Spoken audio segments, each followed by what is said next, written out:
이거 이제 판매해도 팔릴 것 같은데 이 타이밍에 사냥하라 4위론 경전이다. 지하철역에서 무료 나눔해야 된다. 4위론. 아스날이 정말 위험해졌습니다. 토트넘이 이제 남은 노리치전에서 비기기만 해도 챔스에 가는데, 야 이게 아스날이 뉴캐슬에게 패배한 이후에 네. 아르테타 감독이 또 인터뷰를 했어요. 스카이 스포츠와. 네.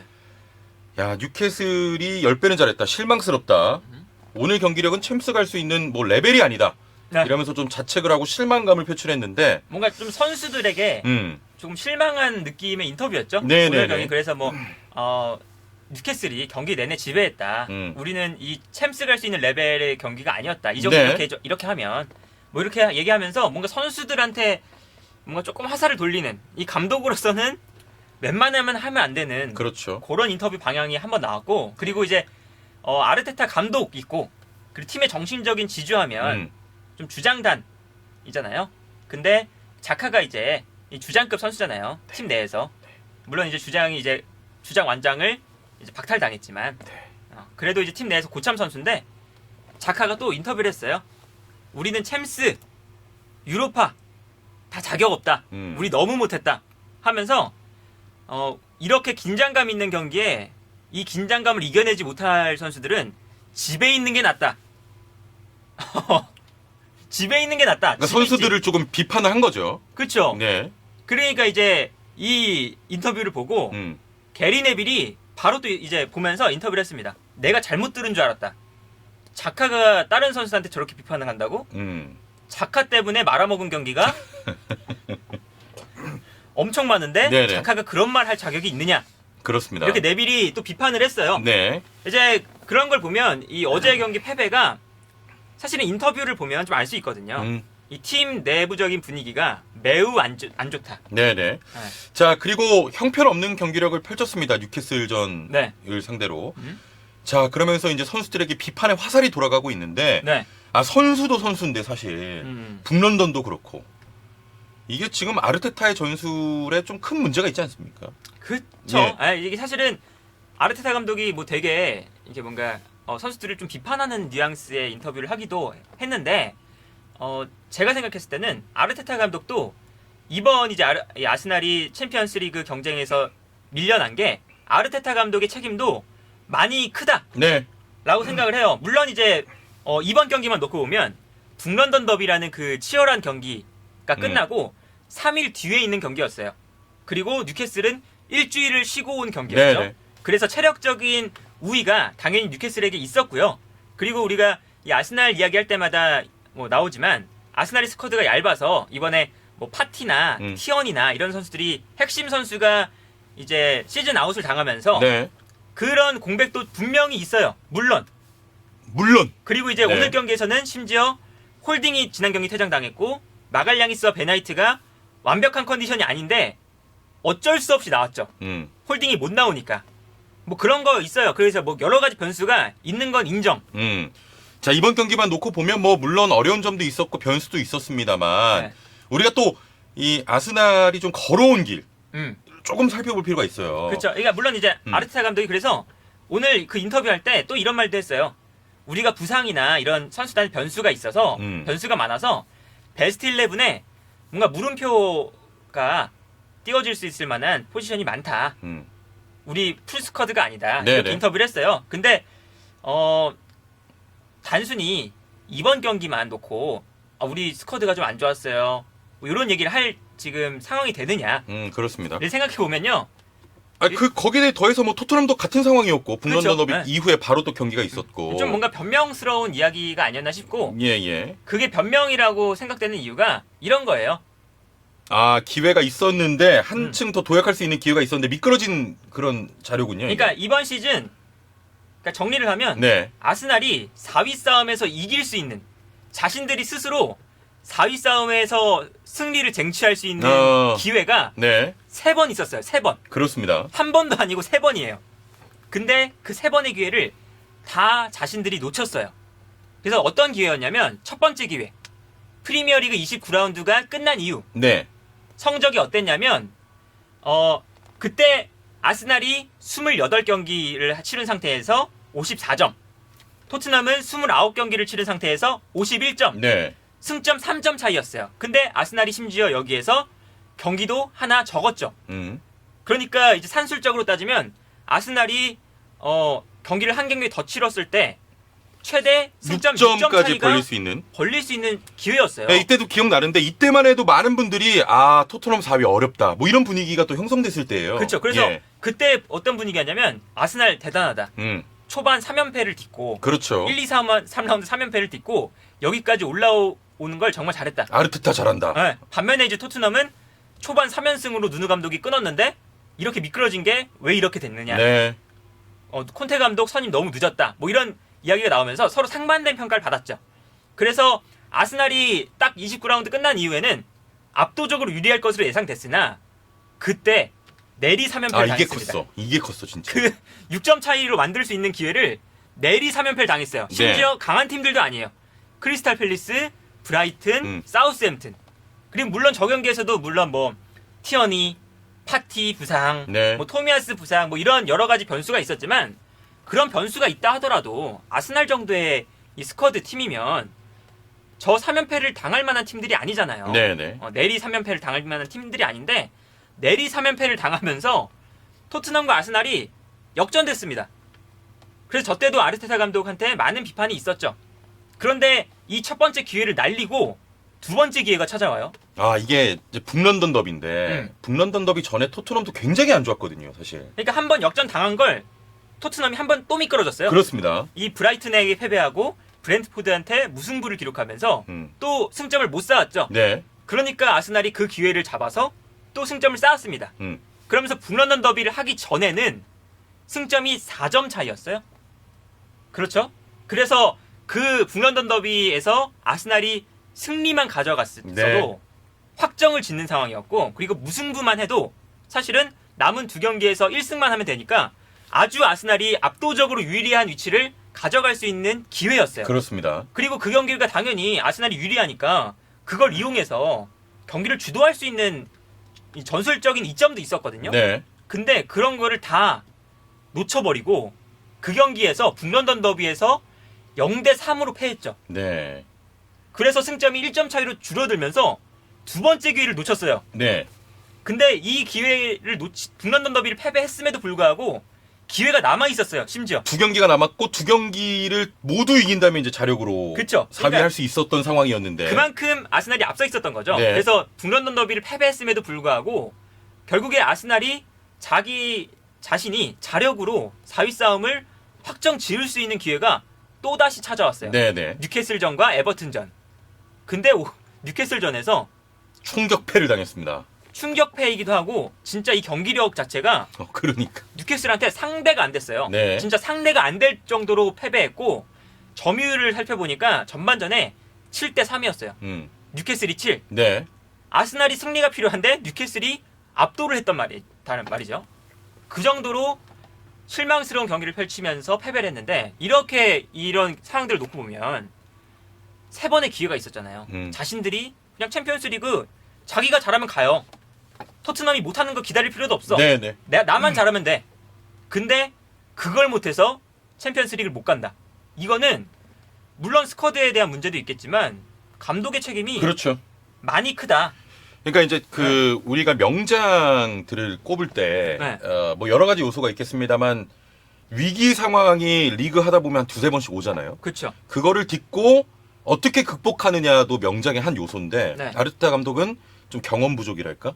그런 어떤 본인의 유리한 상황으로 끌어내지 못했던 점, 그리고 위기를 극복하지 못했던 점이 지금 이런 상황까지 온 것 같습니다. 그렇죠. 그래서 이제 콘테랑 아르테타가 비교될 수밖에 없는 게 있어요. 네. 콘테 감독은 그 지난 바로 어제였죠? 그 벌리전에서 아스날하고 마찬가지였잖아요. 이틀 쉬고 경기하는 거기 때문에 그렇죠. 아스날보다 체력이 더 없었어요. 그래서 벌리에게 사실은 체력적으로 밀리는 경기였어요. 네.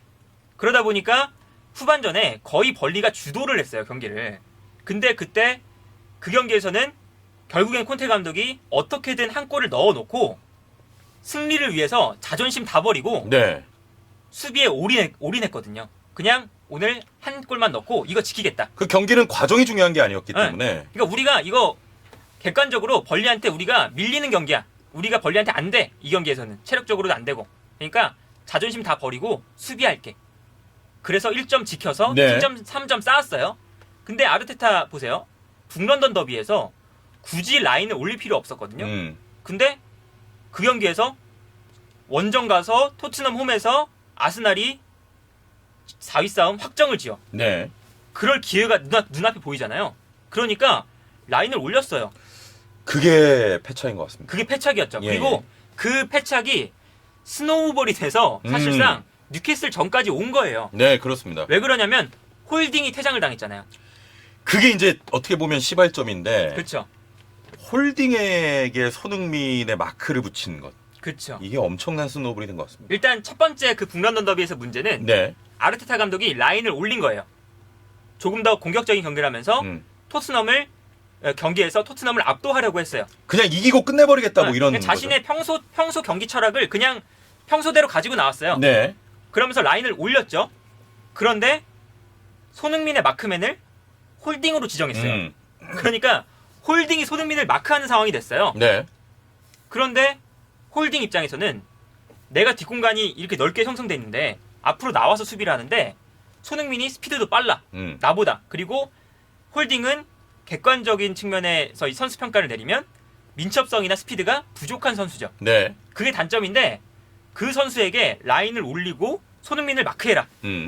라는 임무를 줬어요. 그러니까 홀딩 입장에서는 무리한 수비가 나올 수밖에 없는 거예요. 네. 그래서 경기 초반부터 손흥민을 거의 너무 과격하다 싶을 정도로 발로 차고 뭐 이렇게 하면서 손흥민하고 신경전 나오고 손흥민도 짜증내는 장면도 있었고 하다가 자기가 더 짜증나니까 네. 마지막엔 결국엔 옐로 카드가 있는데 엘보우를 친 거잖아요. 옐로 카드가 있는데 이제 그런 장면까지 나오면서 퇴장을 당했는데 그 경기에서 라인을 올릴 거였으면 홀딩이 아니라 그렇죠. 토미야스를 손흥민한테 붙여줬어야 된다. 그 경기에서 또 이제 토미야스를 왼쪽이 아니라 오른쪽에 둘 수 있었거든요. 근데 토미야스를 왜 그런지 모르겠는데 그날 오른쪽이 아니라 왼쪽으로 배치했죠. 아, 근데 그게 그러면서 쿨루셉스키를 최악의 막하게 선택. 시켰는데 예. 쿨루셉스키는 스피드가 그렇게 빠르지가 않단 말이에요. 네네. 그래서 토미야스가 충분히 막을 수 있고 홀딩이 막아도 홀딩이 막을 수 있지. 충분히 막을 수 있어요. 그리고 토미야스가 오른쪽으로 가면 자연스럽게 손흥민을 마크할 수가 있게 되거든요. 그렇죠. 그리고 전반기에 토미야스가 손흥민을 베나이트랑 같이 막아본 또 경험도 있고. 잘 막은 경험도 있어요. 네. 그런 걸 생각하면 라인을 올릴 거였으면 토미야스를 붙였으면 되는데 물론 이제 이런 평가가 있죠. 토미야스 붙인다고 해서 지금 최고조에 있는 손흥민을 막을 수 있을 것 같아? 못 막더라도 그래도 이런 결과로는 기결되지 않았을 것 같습니다. 최소한 퇴장은 안 당했고 예, 그러니까. 퇴장을 안 당했으면 토트넘이 먼저 선제골을 넣었다 하더라도 네. 아스날이 선제골 먹기 전까지는 아스날이 주도하는 경기였어요. 그래서 그 경기를 정상적으로 펼치면서 역전까지 갈 수 있는 혹은 동점까지 갈 수 있는 힘이 있었을 거예요. 근데 결국에는 라인을 올려놓고 홀딩을 손흥민한테 붙여놓으니까 네네. 거기서 퇴장이 나왔죠. 그때도 저희가 말씀드렸었던 게 아마 아르테타 감독이 홀딩에게 손흥민 어떻게든 막아라. 그렇죠. 그게 어떤 과욕으로 표출되면서 뭐냐면 맞아요. 몸빨이 네. 지나가 버리니까 어떻게든 몸 써서 막아 버리다가 최악의 상황이 나온 거죠. 문제가 나온 거죠. 예, 예. 근데 그 홀딩이 퇴장당하니까 뉴캐슬전까지 이제 영향이 되는 게 뭐냐면요. 네. 뭐 승점이 1점 차이로 좁혀졌다. 이것뿐만 아니라 그 아스날이 현재 부상자가 많았잖아요. 베나이트 북런던 더비 때 못 나왔죠. 부상 회복했는데 아르테타 감독이 훈련에 참가를 못했다고 했어요. 네. 그리고 마갈량이스도 북런던 더비 중간에 햄스트링 문제가 조금 약간 있으면서 나갔어요. 그러니까 이 두 선수가 정상적인 컨디션이 아니었어요. 그래서 오늘 뉴캐슬전 경기 전에도 이 두 선수가 훈련장에 안 나타났어요. 그래서 이 두 선수가 마지막까지 몸 상태를 보고 내보내겠다. 이런 거였는데 홀딩이 있었으면 둘 중에 한 선수만 기용해도 되잖아요. 그래서 홀딩 그 옆에 다른 선수 배치하면서 그래도 어느 정도 수비적인 공백을 사실 잘 메꾸면서 나올 수 있는 경기였어요. 네. 근데 홀딩이 그 경기에서 퇴장을 당하니까 못 나오고 그러니까 오늘 경기에서 마갈량이스와 베나이트가 컨디션도 안 좋은데 억지로 나왔어요. 그러니까 오늘 경기에서 칼럼 윌슨하고 베나이트와 마갈량이스가 볼경합하는 상황이 많이 나왔거든요. 네네. 근데 칼럼 윌슨한테 오늘 경기에서 탈탈 털렸어요. 그것부터가 사실은 이 아르테타 감독이 북런던 더비에서 홀딩을 제대로 활용하지 못한 거. 그게 스노우볼. 거기서 이제 스노우볼이 만들어지면서 네. 뉴캐슬전까지 안 좋은 영향을 줬다. 음. 이렇게 지금 좀 평가를 할 수 있지 않을까 싶어요. 그렇습니다. 그래서 아르테타 감독이 경기 끝나고 뭐 실망적인 경기다. 뭐 이 경기는 뉴캐슬이 우리 선수들보다 10배 잘한 경기다. 그리고 뭐 자카 같은 경우는 우리 챔스 유로파 자격 없어. 긴장감 못 이겨낼 이 바보들은 집에 있어라. 나오지 마. 이렇게 하잖아요. 근데 그런 게 사실은 이 아르테타 감독의 전술이 조금 뭔가 문제가 있지 않았을까. 물론 뭐 선수들이 조금 그런 부분도 있습니다만 결과적으로 감독이 또 떠안고 가야 되는 그런 건데 그렇죠. 본인의 실수도 좀 있고. 그리고 이제 오늘 경기도 사실 마찬가지예요. 오늘 경기도 이 아르테타 감독이 실수를 한 게 뭐냐면요. 네. 토미아스랑 생막시맹이랑 1대1을 붙여놨어요. 1대1. 근데 생막시맹은요. 유럽 어떤 풀백을 갖다 놔도 생막시맹을 막을 만한 드리블을 막을 만한 선수가 거의 없어요. 네. 생막시맹이 이번 시즌에 라리가래. 이번 시즌 프리미어리그? 유럽 5대 리그 전체를 놓고 봤을 때 드리블 성공 횟수가 150회예요. 네. 근데 드리블 성공 횟수가 2위인 선수가 은바페인데 은바페가 108회입니다. 그러니까 1위와 2위의 차이가 40회가 차이가 나요. 그 정도로 생막시맹은 유럽 전체에서 드리블을 가장 잘하는 선수예요. 네네. 그리고 메시가 한창 드리블 잘할 때도 생막시맹하고 1, 2위를 다퉜어요. 그러니까 드리블만 보면 메시랑 견줄 수 있는 선수예요. 그러니까 메시를 누가 어떤 풀백이 막아요. 잘할 때. 그러니까 이 맥시맹을 사실은 1대1 붙여놓는 건 토미아스하고. 이거 말이 안 되는 거거든요. 네네. 근데 오늘 경기에서 보면 토미아스랑 막시맹을 1대1로 붙였어요. 그러니까 토미아스가 정신을 못 차렸어. 1대1을 발리지. 막을 수가 없으니까. 네네. 토미아스도 사실 원래 잘하는 선수예요. 네. 근데 그 선수가 이 막시맹을 막을 수 있는 그 능력이 안 되니까 1대1로 계속 이게 왔다 갔다 무리하게 따라가고 하니까 그렇죠. 거기서 몸에 부하가 오면서 부상으로 나간 거예요. 그러니까 결국 토미아스가 다음 경기도 못 나올 게 유력하죠. 네. 이제 시즌을 마감한 거죠. 토미아스 같은 경우는. 이런 걸 보면 아르테타 감독의 전술적인 미스가 커 보인다. 그렇습니다. 아르테타 책임도 크다. 아르테타의 북런던 더비의 어떤 전술적인 문제가 이제 스노우볼이 된 거고, 네. 그리고 그 전에 사실 아스날도 자력으로 토트넘 상황을 기다리는 게 아니라 자력으로 본인의 실력대로 올라갈 수 있는 기회가 여러 번 있었습니다만 그때 좀 미끄러지면서 결국 이런 결과까지 그렇죠. 초래하게 됐다. 예, 이렇게 그렇죠. 말씀을 좀 드리겠습니다. 그래서 뭐 로메로 얘기도 하시는데 로메로는 좀 달라요. 토미아스랑 막는 방식이 달라요. 네. 왜냐면 로메로 같은 경우는 중앙 수비수거든요. 그래서 로메로는 윙백하고 먼저 윙백하고 생막시맹이 붙으면 그 뒤에서 커버를 하는 그렇죠. 역할이에요. 지금 원래 그런 역할이에요. 네, 로얄 뚫리면 그렇죠. 뭐 공간 커버해주는 그런 느낌. 네, 그러니까 그거는 이제 2대1 상황이라고 보면 되죠. 네네. 그러니까 그렇게 2대1 상황을 만들어주는 게 기본적인 전술이에요. 근데 2대1 상황을 안 만들어주고 1대1 그냥 그렇죠. 토미아스 너 믿는다. 그러니까 찢기지 그냥. 너 믿을게. 세계 최고의 드리블러. 막시맹 막아? 네. 하면 되겠냐고 그게. 그렇습니다. 네. 자, 오늘 첫 번째 소식 여기서 좀 정리를 해 보도록 하겠습니다. 네.